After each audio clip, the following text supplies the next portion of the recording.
Bonjour et bienvenue sur la chronique de l'entrepreneur, un format qui t'est proposé aujourd'hui par la plateforme African Entrepreneur Talk. Je suis le Dr Fabrice Chouambo-Pekam, fondateur de la dite plateforme. Le 29 mars 2022 restera une date historique pour le football camerounais, car il marque la victoire du Cameroun face à l'Algérie sur un score de 2-1 et le jour où le Cameroun décrocha son ticket pour la Coupe du Monde du Qatar. Tu me demanderas en quoi cette victoire est historique et quel est son rapport avec l'entrepreneuriat. La réponse est simple, mais avant de te la donner, je te demande de te poser les deux questions suivantes. Combien de fois as-tu été à deux doigts d'accrocher, à deux doigts d'abandonner ton projet entrepreneurial? Combien de fois as-tu abandonné dans la vie alors qu'une petite voix en toi te demandait de continuer? La victoire du Cameroun face à l'Algérie est un grand enseignement sur l'attitude que nous devons adopter chaque fois que nous avons l'impression que tout s'écroule autour de nous, chaque fois que le désespoir total nous envahit. La foi. Oui, c'est de ça qu'il s'agit. Pour citer ici l'entraîneur emblématique de l'équipe nationale du Cameroun, Rigobert Song-Bahana. La foi. Alors que le Cameroun avait réussi à rétablir l'équilibre après sa défaite au match aller à Douala, en ouvrant le score par son avant-centre Choupo-Moting, elle s'est vue administrer une douche, je dirais hivernale, à la fin de la rencontre, pratiquement à la 118e minute des prolongations, suite à l'égalisation de l'Algérie. Ce but égalisateur ouvrait les portes du Qatar à l'Algérie.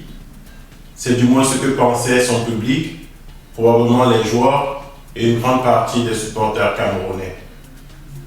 C'était sans compter avec cette valeur sûre que nous avons tous, mais que nous utilisons très peu, la foi. Alors que les dernières secondes de cette rencontre s'écoulaient, le public algérien déjà en fait, le staff et probablement une bonne partie des joueurs sur le stade, les Lions indomptables nous donnèrent l'une des plus belles leçons de foi et d'abnégation. Pratiquement sur le dernier toucher de balle de cette rencontre, l'avant-centre camerounais Toké Kambi propulsa le ballon au fond des filets et scellait ainsi le sort de l'Algérie en décrochant le ticket pour la prochaine Coupe du Monde au Qatar. Quel enseignement pourrons-nous en tirer en tant qu'entrepreneur de cet événement? À toi l'entrepreneur africain, je te souhaite de garder toujours une oreille attentive à cette petite voix qui, quand tout s'écroulera autour de toi, ou bien semblera s'écrouler autour de toi, quand toutes les portes seront fermées, ou tu penseras que toutes les portes te sont fermées, te guidera vers le prochain palier à franchir pour la réussite.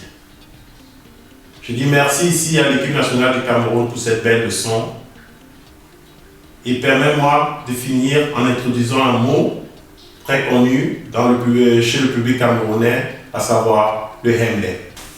Le Hemley est une philosophie et un courant de pensée africain qui tire ses origines en zone Bassa dans le centre du Cameroun, qui prône l'idée selon laquelle rien n'est impossible à celui qui croit, surtout lorsque celui-ci a pour arme la foi, le travail et la prière. Je te remercie de nous avoir suivis. N'hésite pas à laisser un commentaire si tu as aimé et à abonner nos pages Facebook, YouTube et Instagram. Tu trouveras les liens sur notre site internet www.africanentrepreneurtalk. À très bientôt.